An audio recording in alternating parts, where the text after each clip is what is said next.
Assalamualaikum warahmatullahi wabarakatuh. Bismillahirrahmanirrahim. Alhamdulillah. Nahmaduhu wa nasta'inuhu wa nastaghfiruh wa na'udzu billahi min syururi anfusina wa min sayyiati a'malina. May yahdihillahu fala mudilla lahu wa may yudlil falan tajida lahu waliyyan mursyida. Asyhadu an la ilaha illallah wahdahu la syarika lah wa asyhadu anna Muhammadan abduhu wa rasuluhu la nabiyya ba'da. Allahumma shalli ala Muhammad wa ala ali Muhammad kama shallaita ala Ibrahim wa ala ali Ibrahim wa barik ala Muhammad wa ala ali Muhammad kama barakta ala Ibrahim wa ala ali Ibrahim fil alamin innaka Hamidum Majid. Amma ba'du. Ma'asyiral muslimin rahimani wa rahimakumullah, usikum wa nafsiya bitaqwallahi faqad faza man ittaqa. Ibu-ibu, bapak-bapak sekalian, adik-adik yang dirahmati Allah Subhanahu wa taala. Sudah lebih dari 30 judul yang dibahas di masjid ini ya. Mungkin kita pernah mendengar di masjid-masjid yang lain tentang penjelasan tentang 2 kalimat syahadat itu. Ternyata sampai 30 lebih judul itu ada variasi dari makna 2 kalimat syahadat itu. Ada kalanya menyangkut hal-hal yang bersifat spiritual, mencintai Allah, kemudian takut sama Allah, kemudian bertawakal kepada Allah Subhanahu wa taala. Ada kalanya hal-hal yang bersifat klinik ya, kalau bahasanya di masyarakat itu. Percaya kepada perdukunan, sihir, ramalan bintang dan sebagainya. Jadi apa yang sudah kita bahas itu tentang 2 kalimat syahadat, maknanya seperti yang saya sebutkan tadi. Malam hari ini membahas mengenai kekuatan spiritual yang lain. Kalau orang sudah syahadat tentang Allah itu harus meyakini di balik dunia ini ya, kekuatan dunia, ada kekuatan lain, yaitu kekuatan Allah. Maka di kitab itu dibahas ada judul Al-Amnu min Makrillah wal Qunutu min Rahmatillah. Orang tidak boleh merasa aman dari murkanya Allah, dan orang tidak boleh putus asa dari rahmatnya Allah. Kelihatannya sederhana, tapi 4 itu. Tapi begitu orang merasa tidak boleh merasa aman dari murkanya Allah, maka dia meyakini Allah punya kuasa untuk bisa menghancurkan sebuah kekuatan yang dimiliki oleh manusia. Dan Allah juga punya kekuatan untuk bisa membackup kepada umat Islam. Yang kapan hari sudah pernah dibahas ya. Kalau dibahas mengenai kekuatannya Nabi. Kekuatan Nabi dibandingkan kekuatan orang kafir secara zahir, kekuatan fisik secara matematik itu jelas Rasulullah kalah. Tak lihatnya itu. Tapi kemudian yang terjadi apa? Kemenangan di antara umat Islam. Karena Nabi menyerahkan persoalan umat itu kepada Allah SWT ketika terjadi perang Uhud. Anjizli ma wa'adtani, anjizli ma wa'adtani, ya Allah berikan kepadaku apa yang engkau janjikan kepadaku. Betapa tidak imbang antara kekuatan perang yang dialami Nabi cuma 317 dan orang kafir 1000 lebih. Itu terjadi di perang apa? Badar. Tapi kemudian ada kemenangan yang dialami oleh Nabi. Nah itu mendatangkan kekuatan Allah. Nah ini loh maksud saya, orang Islam itu dibalik yang zahir ini ada kekuatan lain yang orang tidak boleh pesimis dari kekuatan Allah tadi. Maka yang dibahas di kitab itu ya, bab 34, merasa aman dari siksanya Allah dan berputus asa dari rahmatnya. Yang dibahas adalah surat Al-A'raf ayat 99 dan kemudian dilanjut pakai surat Al-Hijr dan beberapa hadis yang ditampilkan di sini. Tapi kita akan bisa memperoleh pemaknaan yang utuh kalau kemudian surat Al-A'raf itu kita baca mulai 96. Di situ kan cuma 99. Tapi kita coba cari yang 96. Apa janjinya Allah terhadap manusia?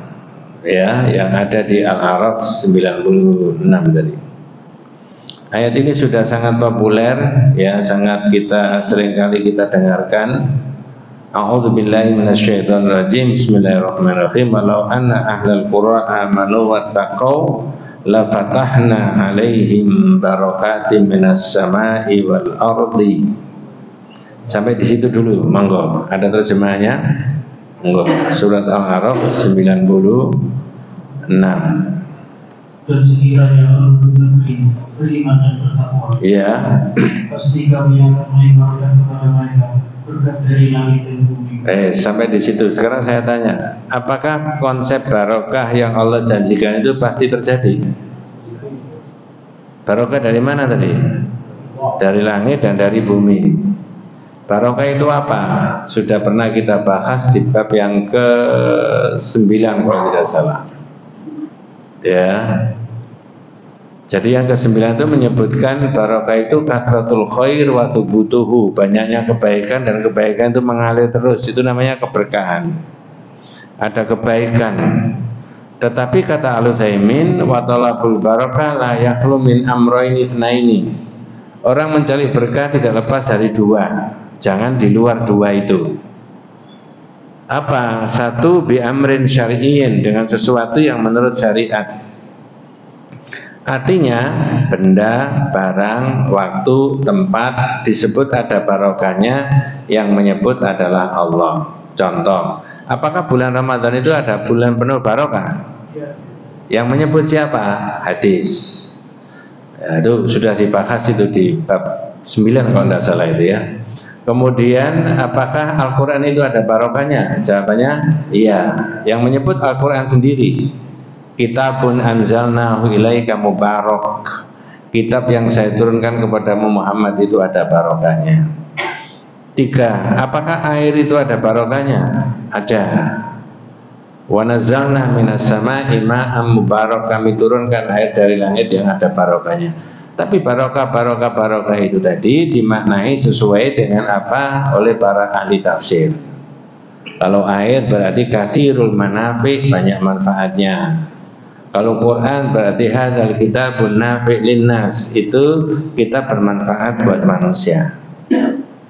Nah, janjinya Allah akan dibukakan kebaikan minas sama'i wal ardi, keberkahan tadi asal masyarakat tadi beriman dan takwa. Saya tanya, jangan sebutkan kriterianya takwa itu apa saja. Nanti bisa jawab ini. Kalau sekiranya penduduk negeri itu iman dan takwa, akan kami bukakan barokah dari langit. Nah sekarang jangan sebutkan iman takwa itu kriterianya apa saja. Banyak. Ya.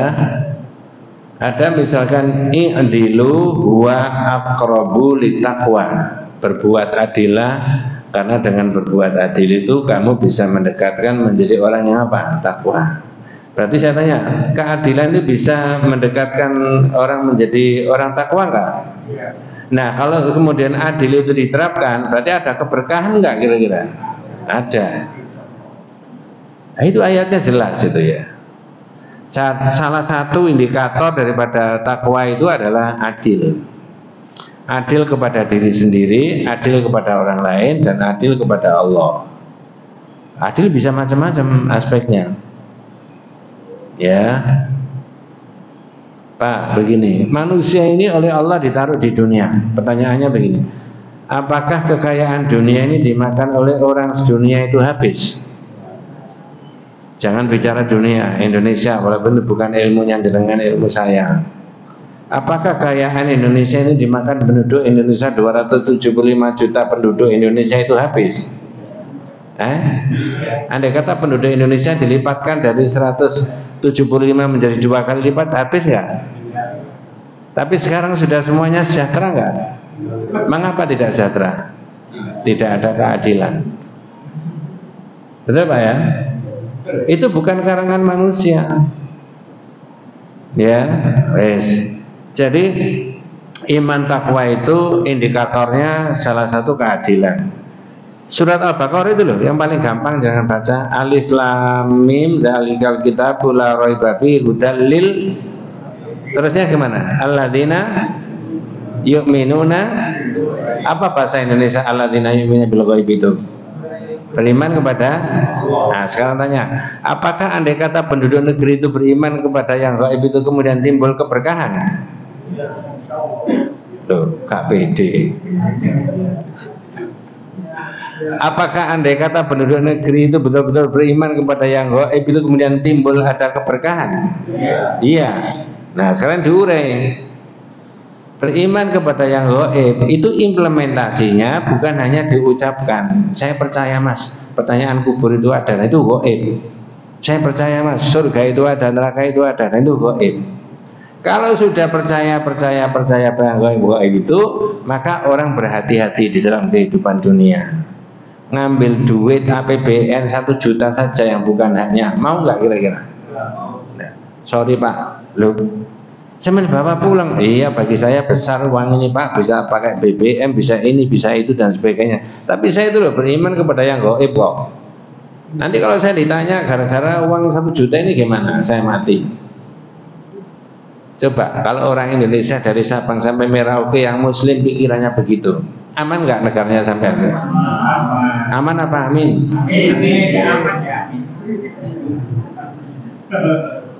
Loh, saya aman nggak kira-kira Pak? Aman. Loh, ini teman. Jadi kalau sekarang orang ngambil yang bukan haknya, orang mendolimi orang lain itu happy saja. Misalkan begitu. Itu dari mana konsep beriman yang gaib bisa menghasilkan begitu? Tidak mungkin. Bohong itu dia. Ya, lesanya iya. Tapi dia kemudian mendustai apa yang dia ucapkan sendiri. Nah itu loh. Wes, jangan jauh-jauh Pak, nanti keliru ya. Jadi kalau kami andai kata penduduk negeri itu iman dan takwa, akan kami bukakan barokah dari langit dan bumi. Tapi sebaliknya, monggo Mas. Ya. Tetapi ternyata mereka mendustakan ayat-ayat kami. Mendustakan itu maknanya bukan tidak percaya ada ayat. Tapi diabaikan. Pak, sampai itu kan disumpah sebelum memangku jabatan. Iya. Sumpahnya, loh ini iya Pak, benar Pak ya? Sumpahnya itu kan demi Allah. Demi Allah itu sampai berarti menghadirkan nama Allah. Kalau dalam bahasa tauhid, sumpah itu namanya tahqiqul amri, meyakinkan satu perkara supaya publik ini yakin bahwa sampai nanti dalam sekian tahun memangku jabatan itu aman masyarakat yang sampai pimpin, sampai disumpah dengan menghadirkan Allah. Tidak boleh begini, nggak boleh begini, nggak boleh begini. Tapi nyatanya, nah ini konsep itu mendustakan itu bisa sampai di situ Pak. Jadi orang yang mendustakan ayat Allah itu maknanya bukan hanya sekedar tidak percaya bahwa itu dari Allah. Kalau itu sudah jelas kafir itu. Tapi bisa juga dia itu tidak mengamalkan nilai-nilai yang ada di dalamnya. Salah satunya saya sebut tadi sumpah, tahqiqul amri. Begitu disumpah hari ini demi Allah saya bersumpah. Itu mestinya sepanjang hidupnya dia memangku jabatan itu dia berhati-hati. Nah, kalau dia tidak berhati-hati melanggar sumpah, itu laisa bi ta'dzimillah. Orang itu tidak mengagungkan Allah, tapi merendahkan Allah Subhanahu wa taala. Nah, itu loh sumber malapetakannya itu di situ. Walakin kadzabu, kalau mereka itu mengingkari ayat-ayatnya Allah, lanjut Mas terjemahnya, maka kami akan apa? Maka kami siksa mereka. Iya. Pak, tidak ada Pak Ustadz, Pak Kiai di dalam ceramahnya tidak menerangkan Fir'aun. Ya toh? Jangan ngaji di mana-mana, siapapun ustadznya, siapa apapun madhabnya, mesti cerita tentang apa? Fir'aun. Ini tak selipkan boleh nggak tentang Fir'aun? Kalau tidak boleh lanjut saja. Ya. Jadi kalau konsep ayatnya, kalau mereka mendustakan ayat kami, maka kami akan siksa mereka tadi. Negerinya Fir'aun itu kapan hari sudah dibahas itu. Oleh Allah akan pernah dihukum. Dihukum dengan apa caranya Allah menghukum? Walaqad akhadna ala fir'auna bisinin wa naqsim minats tsamarat. Dan kami telah menghukum negerinya Fir'aun, dan kami telah menghukum Fir'aun dan kaumnya dengan mendatangkan musim kemarau berkepanjangan. Itu musibah besar Pak bagi mereka saat itu, musim kemarau berkepanjangan itu. Berarti produksi pertaniannya tidak menghasilkan secara optimal, betul Pak? Kalau pakai bahasa sampean sekarang, berarti ekspornya tidak jalan. Bolak-balik apa? Impor. Kalau bolak-balik impor, yang diuntungkan siapa? Importirnya. Ya. Jadi tidak menumbuhkan dalam negeri sendiri. Ini negerinya Fir'aun maksudnya Pak ya? Ya. Iya. Tapi dihukum sama Allah Pak, musim kemarau berkepanjangan, kekurangan buah-buahan. Di akhir ayat itu surat Al-A'raf, motivasinya apa? Apa Allah itu? La'allahum yadzakarun, agar mereka ingat bahwa yang dilakukan Fir'aun itu salah. Jadi dihukum Pak. Maka kata ayat itu tadi, kalau mereka itu iman dan takwa akan ada keberkahan. Sebaliknya kalau mereka mendustakan, maka akan disiksa dengan berbagai variasi. Ada nggak Pak satu negara itu timbul berbagai problem berkali-kali? Satu problem selesai, timbul masalah berikutnya, timbul masalah berikutnya. Lah problem dan masalah itu diselesaikan, apa kemudian kita tinggalkan Pak? Mestinya gimana? Diselesaikan. Itu kan sampean, orang lain kan tidak. Ya. Lanjut Mas terjemahnya. Apakah yang 97 monggo? Maka apakah penduduk negeri itu merasa aman dari siksaan kami yang datang malam hari ketika mereka sedang tidur? Saya tanya Pak, jenengan bisa membayangkan orang tidur itu dalam situasi gimana kira-kira Pak? Orang tidur itu loh Pak. Ilustrasinya begini, ini bukan kompleks di kita ya, katakanlah di kampung atau di mana begitu. Orang masuk di jalan kampung itu atau dalam perumahan itu ada security-nya, ada CCTV-nya, ada portalnya. Dia masuk di situ sudah ditutup, direkam oleh CCTV. Dia kemudian masuk di rumahnya, mendekati rumahnya, pintu gerbang yang 2 meter dibuka. Jadi sudah lapisannya 2 kali. Satu, ada portalnya CCTV tadi, ada security-nya. Yang kedua, pintu gerbangnya tadi dia masuk, parkir mobil atau motor dikunci. Dia sudah merasa aman, lapisnya sudah 2 kali. Dia masuk di rumah, dikunci nggak pintu rumah yang besar tadi Pak? Keamanannya sudah lapis berapa? 3. Dia jam 9.10 tidur di kamar, ya, kamarnya dikunci. Sudah lapis berapa? Saya tanya. Oleh Allah boleh merasa aman? Boleh apa tidak? Tapi perasaannya orang yang sudah keamanannya lapis 4 itu merasa aman nggak? Manusia loh Pak. Tapi Allah bisa menjangkau sampai di situ? Oh, sangat bisa sekali. Dalam kitab ini ditulis wahum naimun, mereka sedang tidur. Yadullu ala kamalil amni, menunjukkan bahwa orang itu sedang merasa aman karena sudah di rumahnya. Li'annahum fi biladihim, karena orang itu sudah di daerahnya dan di masyarakatnya. Wa annal khaif la yanam, dan sedangkan orang yang sedang yang sedang ketakutan itu, orang itu tidak bisa tidur. Jadi ini Allah tadi menyebutkan apakah penduduk negeri itu merasa aman dari siksa kami yang datang dengan tiba-tiba ketika mereka sedang tidur. Coba jangan bayangkan, orang tidur di kamarnya dengan keluarga, itu diperhatikan Allah dari arsy-Nya sana. Tidak boleh loh kamu merasa aman loh. Saya itu lebih bisa memporak-porandakan kamu di situ walaupun kamu merasa aman. Itu bahasa sederhananya ayat ini menerangkan begitu. Makanya doanya mau tidur itu gimana, Bu? Allahumma barik lana.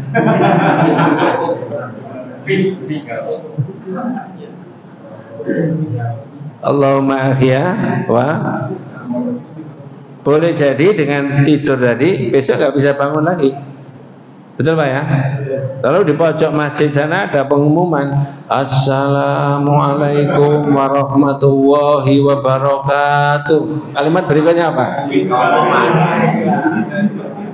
Jangan bisa tertawa, saya bisa tertawa, tapi itu nyata akan terjadi begitu. Coba. Inilah yang saya maksudkan, tidak boleh merasa aman dari murkanya Allah. Karena apa? Allah itu bisa menjangkau siapa saja. Ya begitu ya. Berikutnya yang kedua, awa amina ahlul qura ayyatiyahum ba'suna wa hum yal'abun. Monggo. Apakah? Apakah penduduk negeri itu merasa aman dari siksaan kami yang datang pada pagi hari ketika mereka sedang bermain? Wes. Mereka sedang apa tadi Pak? Yang pertama tadi mereka sedang apa? Yang kedua mereka sedang, jenengan bisa gambarkan orang yang sedang bermain-main itu orang yang apa kira-kira? Bersenang-senang, betul. Kira-kira ada orang yang sedang janji dengan orang lain Pak? Enggak loh, bermain-main itu loh.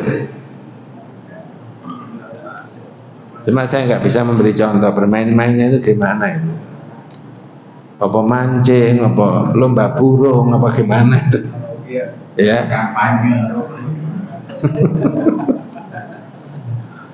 Tapi oleh Allah disebut yal'abun. Dalam kitab ini ditulis wahum yal'abun yadullu aidan ala kamalil amni warraha. Menunjukkan orang itu sedang dalam keadaan sempurna, aman, warraha dan senggang. Wa adamu dhayyik, dan orang itu tidak ada kerepotan.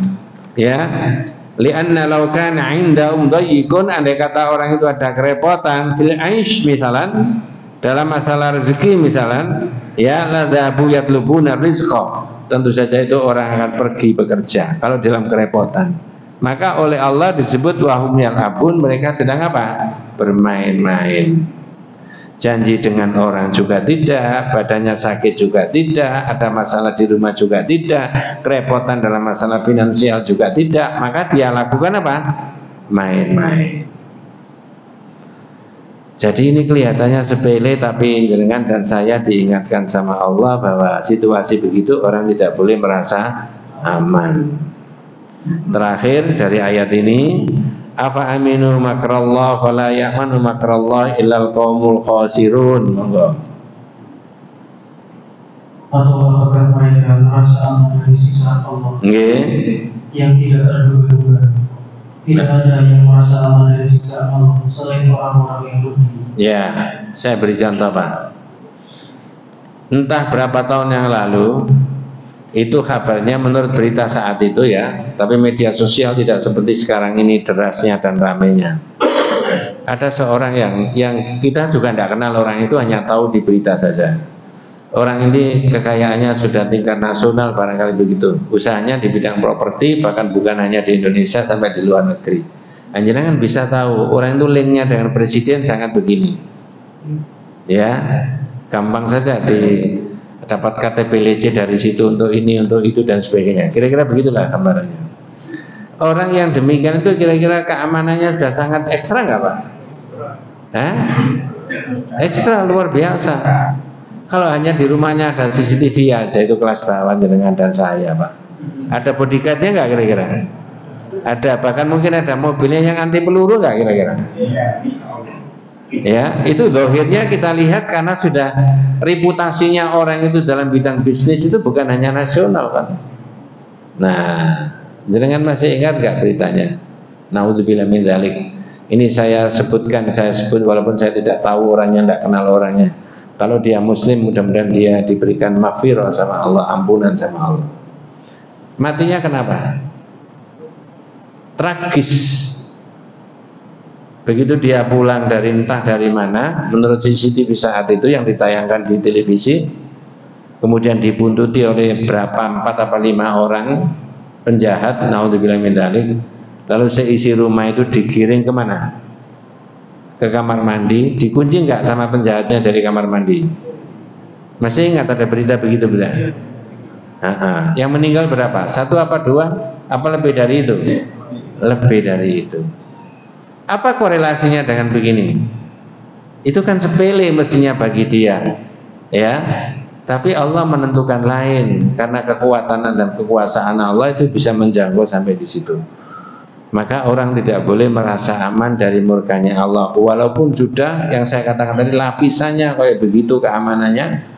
Bahkan dia juga punya bodyguard, bahkan mobilnya juga kacanya itu lapisan anti apa? Anti peluru. Kalau sampean kan anti mercon, Pak, ya. Ya. Tapi matinya tragis. Seisi rumah itu digiring di kamar mandi, lalu dikunci dari luar sama penjahat. Yang terjadi apa? Mati. Kok bisa mati di kamar mandi? Kehabisan oksigen. Ya itu semuanya Allah. Fir'aun yang adiguna itu, Pak, ya, punya segala-galanya. Tentara juga punya. Uang itu punya banyak gak kira-kira, Pak? Punya. Kira-kira saking kepengen populernya, mungkin balionya Fir'aun pasang di mana-mana kira-kira, Pak. Duitnya banyak soalnya. Matinya tragis ya, Pak? Gimana caranya matinya? Tenggelamkan sama. Iya, selesai sudah.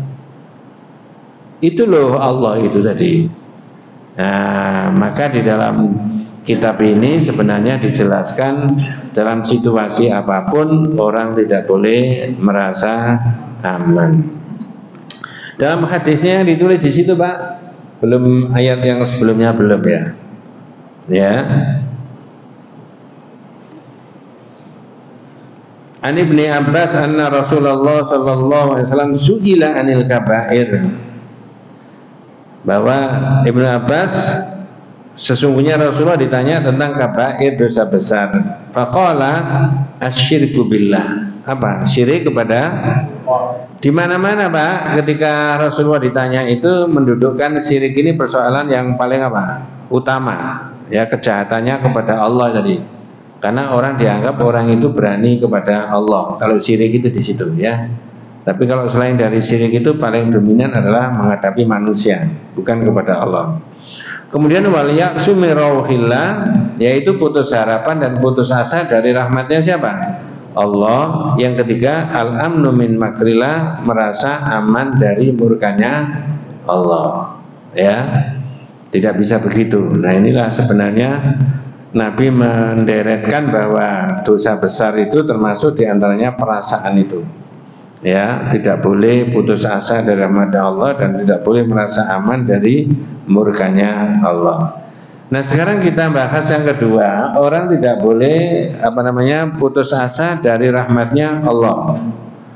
Tetapi yang diberi contoh di situ dipakai surat apa itu? Al-Hijr, Pak, ya. Iya. Jangan baca mulai dari yang 51, ya. 51, 52, 53, 54, 55, 56. Wa nabbihum an dhaifi Ibrahim.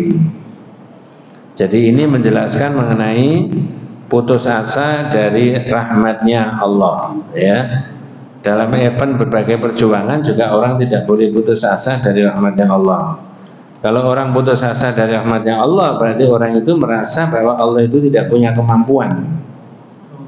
Nanti dengan di bab 53 itu larangannya Nabi, orang itu berdoa dengan lafal begini itu tidak boleh. Allahumma firli in syi'ta, Allahumma arhamni in syi'ta. Ya Allah, berikan rahmat kepada, ampunilah aku jika engkau menghendaki. Berikan rahmat kepada aku jika engkau menghendaki. Itu oleh Nabi tidak boleh. Orang itu tidak menaruh harapan kepada Allah secara serius, ya. Seolah-olah Allah itu punya keterbatasan. Maka bahasanya seperti itu, ya. Bab 53 nanti ada begitu. Tapi kita tidak bahas bab 53, kita bahas ini surat Al-Hijr 51, 52 dan seterusnya. Monggo, ya. Dan kabarkanlah Muhammad kepada mereka tentang tamu Ibrahim. Ya, tamunya Nabi Ibrahim siapa itu maksudnya, Pak? Para malaikat. Ya. Kemudian ketika mereka masuk ke tempatnya, lalu mereka mengucapkan salam. Idzakhalu alaihi faqalu salaman. Ketika tamu itu masuk kemudian menyampaikan salam. Apa reaksinya Nabi Ibrahim? Dia Ibrahim berkata, kami benar-benar merasa takut. Qala inna minkum majnun. Saya ini kok takut, sampean ini siapa? Ya, kok sekian banyaknya itu? Ya. Nah, itu Nabi juga punya perasaan yang sama karena Nabi itu pada ikatnya juga manusia itu. Terus mereka berkata, janganlah engkau merasa takut. Sesungguhnya kami memberi kabar gembira kepadamu dengan kelahiran seorang anak laki-laki. qalu la taujal inna nubasyiruka bi ghulamin alim. Mengapa malaikat kok datang kepada Nabi Ibrahim memberitahu ada kabar gembira bahwa sampean itu akan dapat anak? Kok itu dipakai sebagai kabar gembira itu apa? Sebentar, sebelum jangan dilanjut dulu. Mengapa kok itu yang diberikan sebagai kabar gembira? Kok tidak jabatan, kok tidak mungkin kedudukan, kok tidak mungkin harta benda dan sebagainya, kok tidak nanti kemenangan berdakwah di daerah sana dan seterusnya, tapi kok tentang anak? Jawabannya, karena Nabi Ibrahim itu sudah lama berumah tangga juga belum mendapatkan apa? Putra. Di situ loh. Maka orang dirangsang responnya karena ini sesuatu yang diharapkan, lalu diberi rangsangan itu, kabar gembira, kamu akan mendapatkan putra. Nah, secara biologis sepertinya Nabi Ibrahim percaya apa tidak? Tidak percaya. Ini oleh penulis kitab Tauhid dimasukkan di dalam bab Al-Qunutu mir rahmatillah, berputus asa dari rahmatnya Allah. Apa jawabannya Nabi Ibrahim? Dia Ibrahim berkata, benarkah kamu memberikan bergembira kepadamu pada usia yang telah maju? Terus? Lalu dengan cara bagaimana kamu memberi kabar gembira tersebut? Ini kalau Nabi Ibrahim menyampaikan pendapatnya itu kepada malaikat, logis apa tidak? Masuk akal apa tidak? Qala abasyartumuni ala ammasani al-kibaru fa bima tubasyirun. Loh, dengan cara apa kamu memberi kabar gembira kepada saya bahwa saya akan punya anak? Wong saya sudah tua. Secara biologis sudah mengalami degradasi, kemunduran. Maka disitulah kemudian kita potong dulu bahwa orang tidak boleh mengandalkan aspek-aspek yang bersifat rasional saja.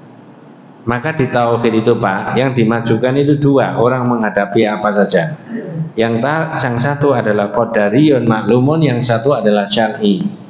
Qadari itu menurut rasionalitasnya manusia, yang syar'i itu menurut doa dan menurut syariat. Saya boleh cerita ya 1 menit barangkali, boleh Pak ya? Boleh. Ini tak alami betul Pak. Bentar saya tak minum dulu. Sebenarnya air putih aja nggak apa-apa.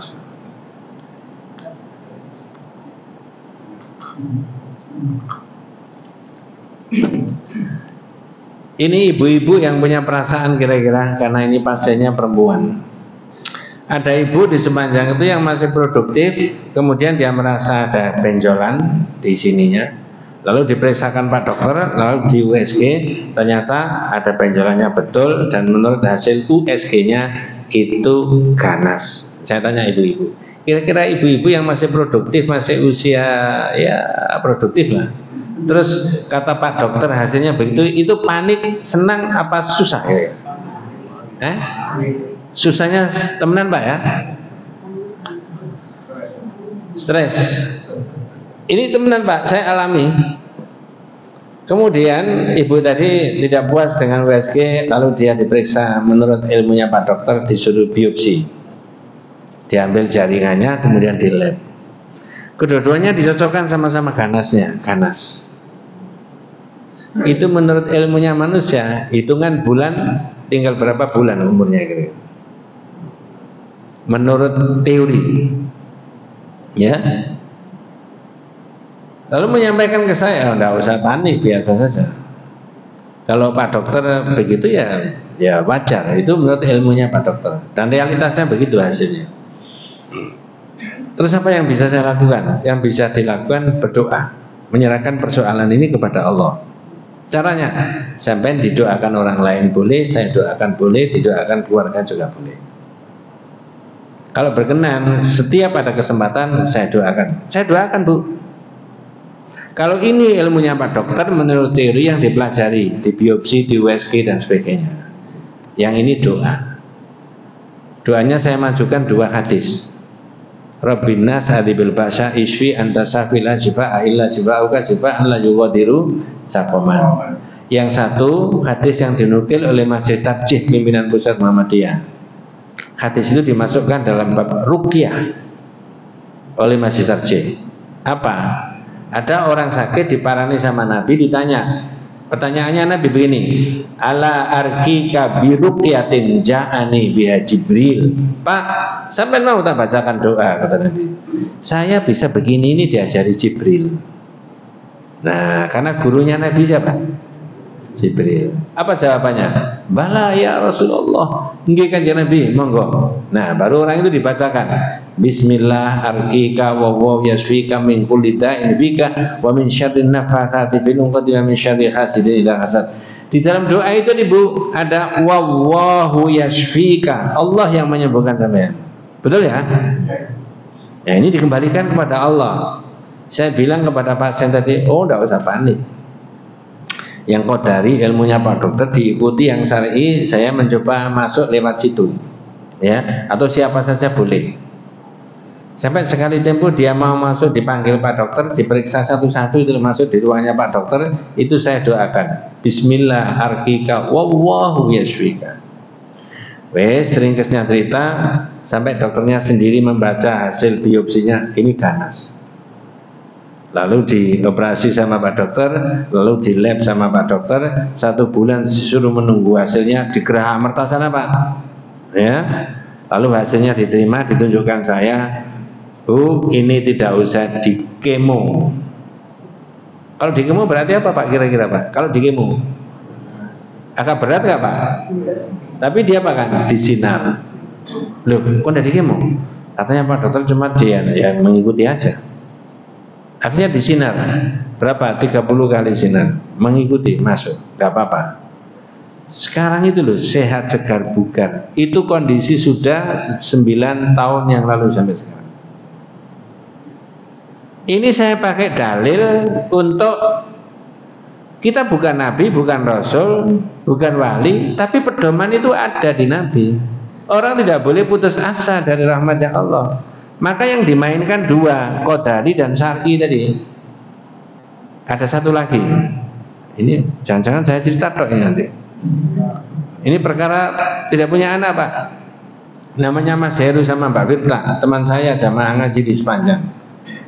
8 tahun tidak punya anak, kesana kemari kemudian cari dokter yang dianggap paling jitu se-Surabaya. Lalu terakhir setelah dipelajari Pak Dokter ABCD-nya, kesimpulannya Pak Dokter, Mbak Wirta, saya tidak bisa punya anak kalau tidak pakai bayi tabung. Biayanya berapa Dok? 50 juta. Itu kondisi 2006. Lalu ngomong begini, wah 50 juta. Tingkat keberhasilannya 25%. Saya pakai berangkat haji aja. Duit 50 juta Bu, dipakai berangkat haji. Ketika dia daftar haji mau budal syukuran sebagaimana masyarakat pada umumnya, saya disuruh kasih tausiah 10 menit. Kita lanjut ya, nggak apa-apa ya. Nanti lain kali corongnya suruh menghadapkan sana.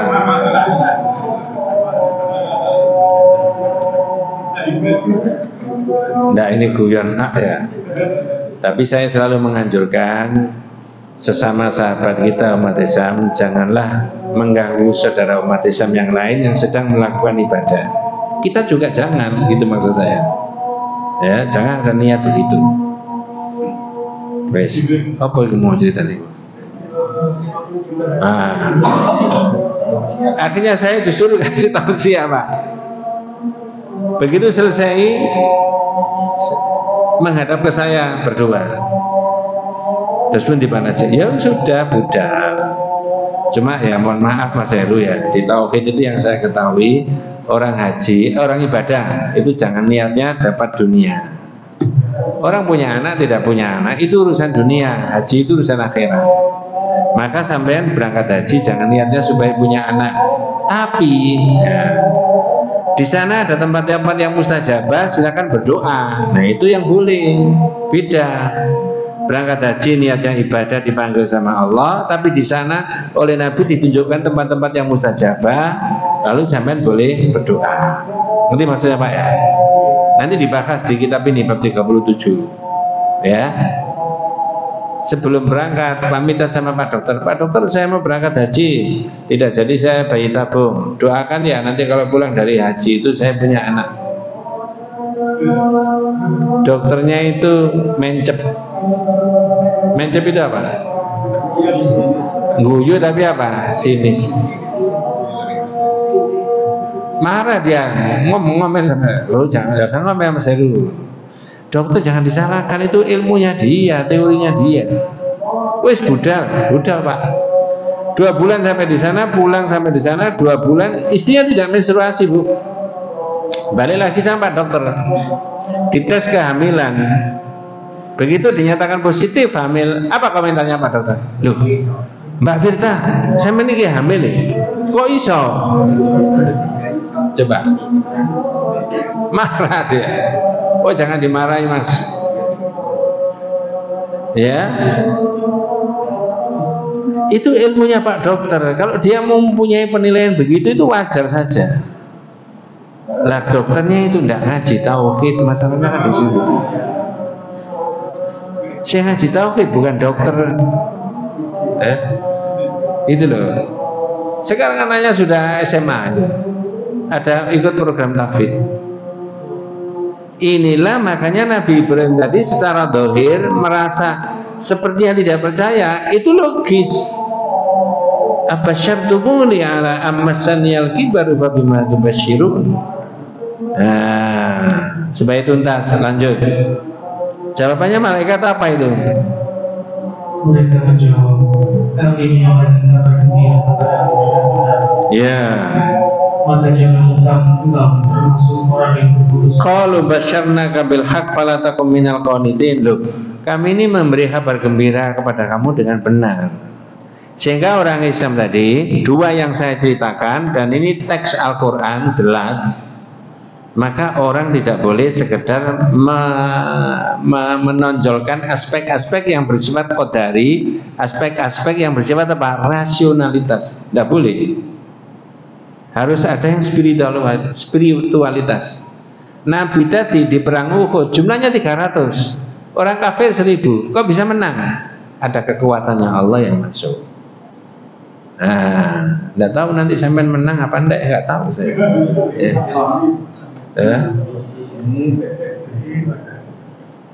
Baru ketika diingatkan sama malaikat, ya, qalu basyarnaka bil haqqi fala takum minal qanitin. Loh, kami ini memberi kabar gembira kepada kamu itu dengan benar, tidak boleh kamu putus asa. Sebenarnya ayat ini, bab ini nanti terkait dengan bab 53 tadi. Orang tidak boleh berdoa kepada Allah, ya Allah ampunilah aku jika engkau menghendaki, berikan rahmat kepada aku jika engkau menghendaki.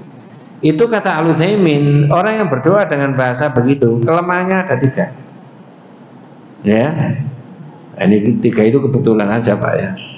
1, ya, at-talib mustaghni anillah, orang itu tidak percaya sama Allah. Yang kedua, annahu yara anna hadza amrun azim, orang itu merasa ini dosanya sangat besar sekali, enggak ngerepotno Gusti Allah. Nah itu kan. Yang ketiga, dia merasa bahwa kekuatannya Allah ini terbatas. Lah kalau kekuatannya Allah terbatas, berarti ada kekuatan yang lain yang melebihi kekuatannya siapa? Nah itu kekeliruannya di situ. Maka oleh Nabi tidak boleh. Nah begitu loh. Walaupun kita itu orang direndah-rendahkan, dijatuh-jatuhkan, tapi kalau Allah bisa mengangkat derajatnya orang itu, ya bisa setinggi-tingginya. Nah itu loh. Surveinya kalah terus, biarkan aja survei kalah terus, tidak masalah. Ya, sampai berdoa. Ya, kan bisa begitu ya. Jadi maka judulnya dalam bahasa Arab, al-amnu min makrillah wal qunutu min rahmatillah. merasa aman dari murkanya Allah dan tidak boleh putus asa dari rahmatnya Allah. Mudah-mudahan kita semuanya diberikan rahmat barokah hidayah Allah Subhanahu wa taala. Hadanallahu wa iyyakum ajmain. Kita tutup dengan doa kafaratul majlis. Subhanakallahumma wa bihamdika asyhadu an la ilaha illa anta astaghfiruka wa atubu ilaik. Assalamualaikum warahmatullahi wabarakatuh.